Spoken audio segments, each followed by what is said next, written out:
The true art of memory is the art of attention. Please read the following paragraph very carefully. You are driving a bus which contains 50 people. The bus makes one stop and 10 people get off. Well, 3 people get on. At the next stop, 7 people get off the bus and 2 people get on.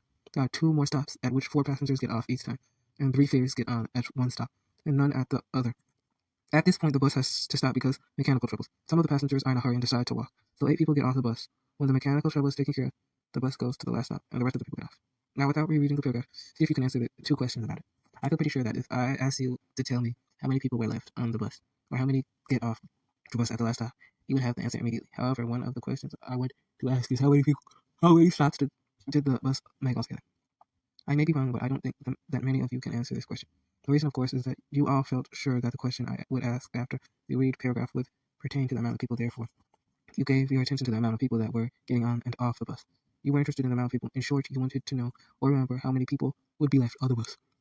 Since you didn't think that the number of stops was important, you didn't pay much attention to that. You weren't interested in the amount of stops. Therefore, they didn't register in your mind at all, and you didn't remember them. However, if some of you did feel that the amount of stops was important, or if you felt you would be questioned on that particular point, then you surely did know the answer to my first question. Remember, the number of stops that the bus made, again, simply because you were interested and wanted to know that particular information. If you feel elated because you did answer my question, don't, because I doubt if you will answer the second one. A good friend of mine who is employed at Grossinger's, a large resort hotel at which I perform quite often, uses this in his afternoon quizzes. I know that a very small percentage of the guests ever answer this correctly, if at all, without looking at the first paragraph again. You're to answer this question. What is the bus driver's name? As I said, I doubt if any of you can answer this correctly, if at all. Actually, this is more of a trick question, an observation, than it is on a memory test. I use it here only to impress upon the importance of interest in memory. Had I told you to read that bus story, I would ask for the driver's name. Would you have been interested? Would you ask for the driver's name? Would you have been interested in the name? You would have wanted to know this and remember it. Even so, it is sort of a tricky question, and you may not have been observant enough to be able to answer it.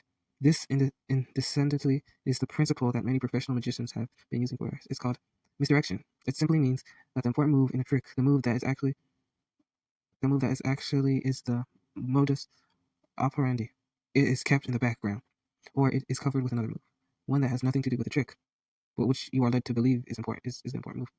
This is the move that you will observe and remember.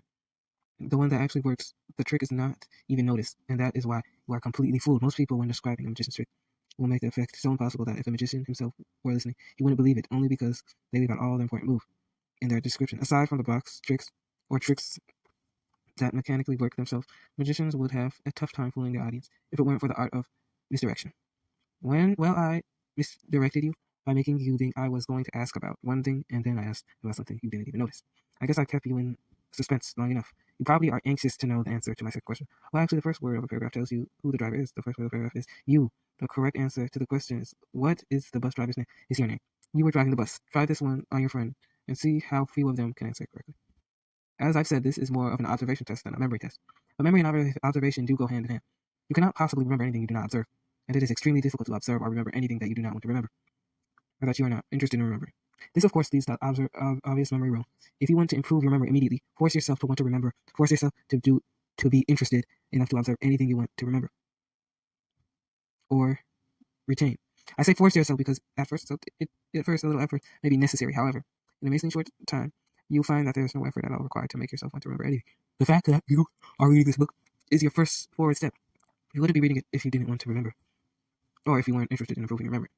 Without motivation, there can hardly be remembrance. Aside from intending to remember, confidence that you will remember is also helpful. If you tackle any memory problem with the thought, I will remember, more often than not, you think of your memory as a sieve. Each time you feel or say, I have an awful memory, or I'll never be able to remember this, you put another hole in the sieve. If, on the other hand, you say, I have a wonderful memory, or I'll remember this easily, you're plugging up one of those holes. A lot of people I know invariably ask me why they can't remember a thing, even though they write down everything they wish to remember. Well, that's like asking why they can't swim. Well, even though they tie a 20-pound stone around their neck, the very fact that they do write it is probably why they forget, or rather, why they didn't remember in the first place. As far as I'm concerned, the phrase "I forget" should not be in the language. It should be "I don't remember it in the first place. I didn't remember in the first place." You cannot forget anything ever really remembered.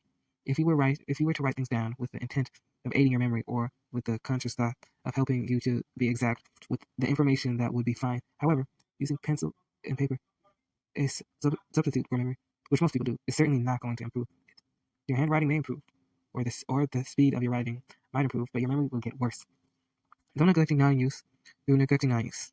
You see, you usually write things down only because you refuse or are too lazy to take the slight effort or time to remember. Oliver Wendell Holmes put it this way: a man must get a thing before he can forget. Please keep in mind that the memory likes to be trusted. The more you trust it, the more reliable and useful it will become. Writing everything down on paper without trying to remember is going against all the basic rules for a stronger and better memory. Not trusting your memory, you haven't the confidence in your memory. You're not exercising the memory, and your interest is not strong enough to retain it. If you must write it down, remember that you can always lose your paper or notebook, but not your mind.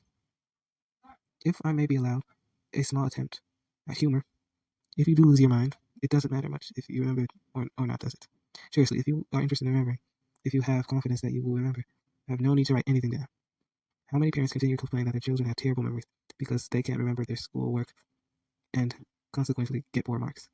Yet some of the same children can remember the batting average of every baseball player in the major leagues, then all the rules of baseball, or who made what great play in that year, for which term, etc. If they can remember these facts and figures so easily and so well, why can't some of them retain their lessons at school? Only because they are more interested in baseball than they are in algebra, history, geography, and the other school subjects. The problem is not with their memories, but their lack of interest. The proof of the pudding is in the fact that most children excel at least one particular subject, even though they have poor marks in all others. If a student has good memory for one subject, he is a good student in that subject. If he can't remember or has a poor memory in that subject, he will be a poor student in that subject. It's simple as that. However, this proves that the student does have a good memory for things that he likes or is interested in. Many of who went through high school had to take foreign region language or two. Do you still remember these languages? I doubt it. If you traveled in foreign region countries or places where they speak the particular languages, you wish many times that you had paid more attention in school. Of course, if you knew that you were going to travel to these places when you were in school, you would have been more interested in learning the language. You would have wanted to do so. You would have been amazed to find how better your marks would have been. I know that this is true in my case. If I had known that I would went to these languages, I'd have learned and or remembered much more easily. Unfortunately, I didn't have a trained memory then. Many women I will complain that their memories are atrocious and they can't remember a thing. These same women will describe and remember in detail that a lady friend was wearing when they met last week ago. They usually can spot another woman in a car traveling up to 40 miles an hour and tell you that she's wearing the colors, her style of hairdo, whether the hair was natural, bleached, and the woman's approximate age. They'll probably even know how much money this woman had. This, of course, goes out of the realm of memory and starts to touch the psychic powers. The important things, the things I have been trying to stress in this chapter, is that interest is of great importance to memory. If you remember things that you are interested in to such a tremendous degree, it proves that you have a good memory. It also proves that if you were as interested in other things, you would be able to remember them just as well. The things to do is to make up your mind that you will be interested in remembering names, faces, dates, figures, facts, anything, and that you will have confidence in your ability to retain them. This alone, without the actual systems and methods of association in this book, will improve your memory to a noticeable degree. With the systems of association as an aid to your true memory, you are on your way to an amazingly remarkable and retentive memory. You can start to prove this to yourself in the next chapters.